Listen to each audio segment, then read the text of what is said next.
L'autre jour, c'était dans le littoral avec en prime cette curieuse rencontre à la Nicodème et Jésus avec Monseigneur Clédia. Depuis quand le ministre Ngongo fait ce type de tournée? Depuis quand il est sur le terrain? Depuis que nous on le connaît, on ne l'a jamais vu dans ce genre d'excitation politique. Que les gens, dans les différents textes qui organisent et établissent le fonctionnement du gouvernement, même du RDPC, il n'existe aucune disposition qui dit que le SGPR peut faire ou doit faire des tournées nationales au nom du président pour récolter les doléances des populations, leur promettre des choses et récolter des appels à candidature. Quel est le texte qui dit que le SGPR est en charge de la candidature du patron du parti au pouvoir, ou alors qu'il a la lourde charge de faire le tour du Cameroun pour rassembler des appels à candidature du candidat du RDPC? Le SGPR n'est pas au service du président national du parti au pouvoir, mais plutôt au service du président de la République, qu'on n'a pas à confondre au président du parti. En tant que président de parti, le président Paul Biya devrait avoir ses hommes qui fonctionnent suivant une certaine hiérarchie instituée dans le parti. Sauf ignorance de notre part, le ministre Ngongo ne fait pas partie des substituts de Paul Biya au sein du RDPC. Il n'est même pas membre du bureau politique. Au nom de quoi prendrait-il alors les devants de la campagne du candidat Paul Biya? Au nom de quoi se mêlerait-il de manière active et surexcité des hautes affaires du RDPC? Pourtant, il n'en est pas un haut cadre. Sauf à laisser croire que dès qu'on vous nomme SGPR, vous devenez immédiatement le supérieur des vice-présidents du RDPC, le supérieur du secrétaire général du comité central du RDPC, vous devenez le supérieur des différents secrétaires. Le décret numéro 2011/412 du 9 décembre 2011 portant réorganisation de la présidence de la République, on ne lit nulle part dans ce décret que le SGPR s'occupe des affaires de candidature du candidat du RDPC. Article 2 de ce décret, il est reconnu au SGPR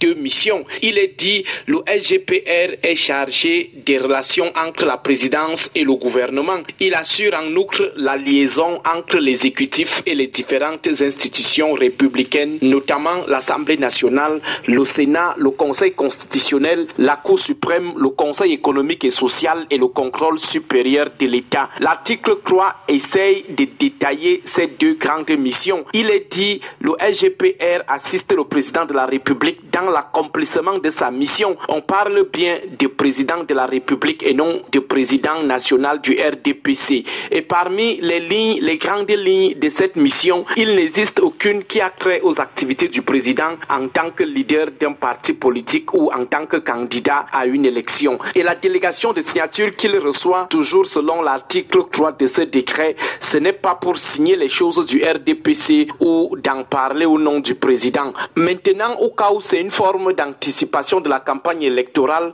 nous croyons jusqu'ici que les Camerounais n'ont pas voté le ministre Ngongo en 2018. La seule personne à qui ils ont donné leur mandat, selon les chiffres querellés, c'est le président Paul Biya. C'est à lui de descendre donc sur le terrain, dire aux Camerounais ce qu'il a fait de ces différentes années de confiance. C'est à lui d'aller solliciter personnellement la confiance du peuple. Mais si le ministre Ngongo estime que le président Paul Biya est fatigué pour aller sur le terrain et que lui il se voit plus apte à aller rendre compte au peuple, qu'il présente une fois sa candidature et on quitte sur ça. Comme il semble plus apte à répondre au nom du président de la République, qu'il déclare alors une fois sa candidature, ça nous épargnera même de ce bicéphalisme qui rend très lourde et opaque la gestion du pouvoir présidentiel. Là, on n'aura plus à trop polémiquer sur la paternité réelle des hautes instructions. On dira désormais que le président Ferdinand Ngongo a dit que, le chef de l'État Ngongo a dit que. On saura officiellement que tel acte, c'est la décision directe du président de la République Ferdinand Ngongo. Nous n'avons absolument rien contre une éventuelle candidature du ministre.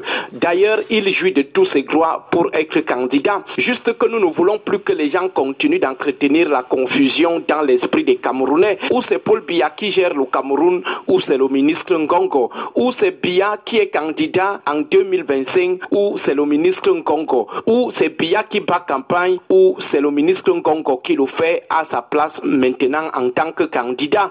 On ne doit plus continuer à duper le peuple. Les Camerounais doivent clairement savoir à qui ils ont affaire ou alors à qui ils auront affaire en octobre prochain. Sauf si le ministre Ngongo a été mis mis en mission par le RDPC. Et là, il devrait agir dans ses différentes tournées, non pas comme SGPR, mais comme chargé de mission du Rassemblement démocratique du peuple camerounais. En tout cas, c'est louche. Bonne journée à vous tous. Bonne journée à Yaoundé, à Aristide Mono.